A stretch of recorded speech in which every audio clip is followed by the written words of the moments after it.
What is going on, guys? Miles here, back again with another video, and today we're going to be going over the changes made to Black Ops 3 with the recent Awakening DLC. If you don't know, with the DLC they sort of bundled all these changes to weapons, specialists and score streaks, so I'm going to be going over through all of them in this video. Starting off with the specialists, we have the Nomad, and the Nomad has had increased Rejack stand-up speed, which I guess is sort of a buff. I've never actually used Nomad, but I did realise when other people were using it, it did take quite a while for them to actually stand up after killing them. So I guess that's sort of a good thing, because I don't have to wait as long when I'm killing people that use it, but I don't use it myself, so it's not going to really affect me.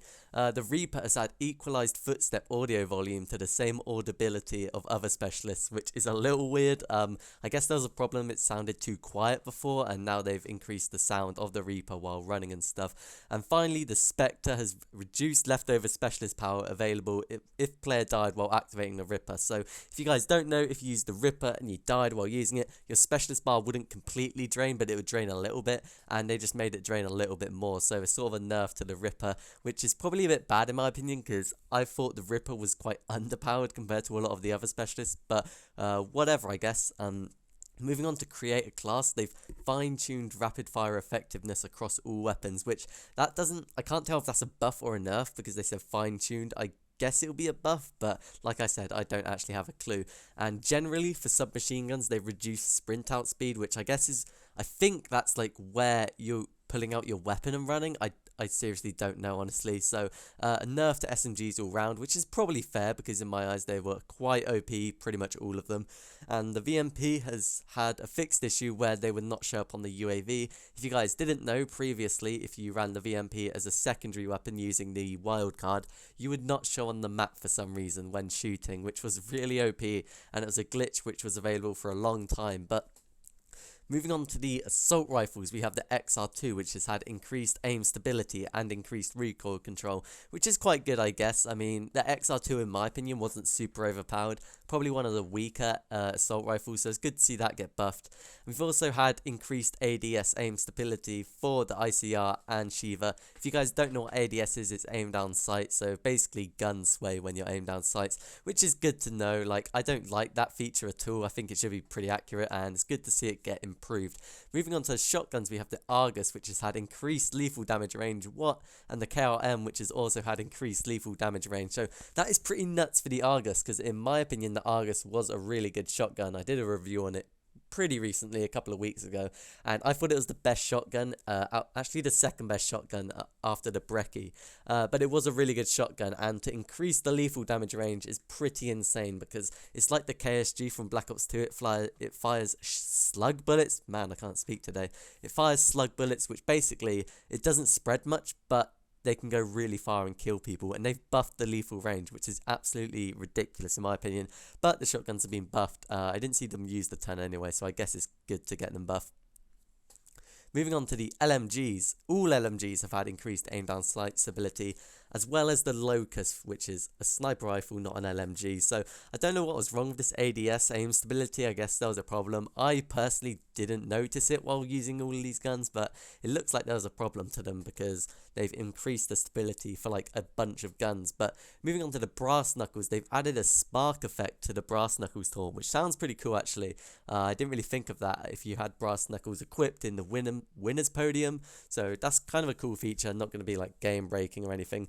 As they've actually changed the FMJ attachment, which I've never used, and it no longer deals increased damage to the robot in Safeguard, which is a little weird. Honestly, I think it should increase the little bit of increased damage to the robot. It sort of makes Safeguard a little bit more tactical in my opinion, and it no longer ignores the armor provided to the satellite drone carriers in Uplink, which is a good thing because that sort of seems like a glitch rather than a feature. I mean, I guess it is kind of good because it'd make people want to use FMJ a lot more, because right now I don't really see many people use it, and it sort of makes sense to actually help kill the uplink drone carrier because they have that armor, and Full Metal Jacket is all about armor penetration, so I don't know why they actually like nerfed that.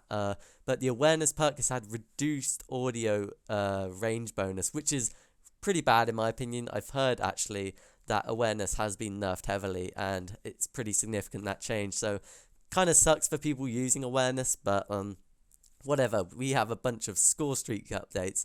The Cerberus has been massively buffed. It's had increased health of Dropship, increased AI targeting speed, increased AI accuracy, AI damage, missile frequency, no, not frequency, accuracy, and increased missile projectile speed. So that is pretty damn like buffed the Cerberus right there. Honestly, I thought the Cerberus was an alright kill streak if you're playing something like Hardpoint or Domination, and see it get buffed even more is pretty cool because I use it a fair bit. Also, the Hellstorm has been buffed. It's had increased damage radius, increased projectile speed of bomblets, which I think is where you split it.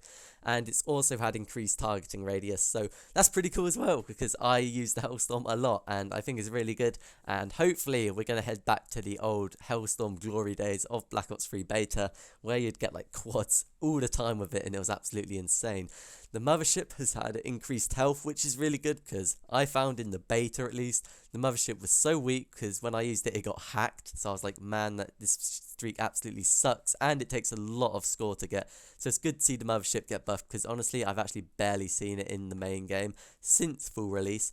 The Raps deploy ship has also had increased health, and the Rolling Thunder has had a fixed issue where the Rolling Thunder drone pushed through Geo, inflicting damage on players inside buildings.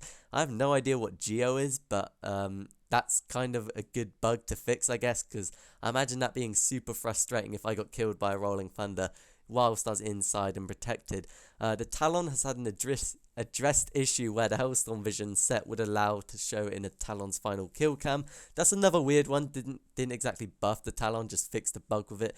The GI unit though has been increased pretty significantly. It's had increased GI unit dropship flares by 2, so that means like it'll take 2 extra rockets to take out a GI unit ship, which is good. It's had also increased health of the dropship, which is awesome, and it's increased the duration of the GI unit to 90 seconds. I'm not sure what it was previously. I'm going to guess 60 because that seems pretty reasonable. So that's kind of good. I like to see the good score streaks getting buffed in Black Ops 3 because I feel like they work pretty weak compared to like other Call of Duties like Modern Warfare 2 where they were insane. So it's good to see those high-end streaks getting buffed. And finally, we fixed the hater glitch where the hater no longer displayed after the owner died, which probably happened to me at some point. I've definitely noticed sometimes like my hater or my friend's hater has like lasted a really short amount of time, and that's probably what has been patched. So that's the full list of the Black Ops 3 changes to weapons, specialists and kill streaks. Let me know what you think of them down in the comments below. Be sure to subscribe for more Black Ops 3 videos, and I'll see you guys in my next video.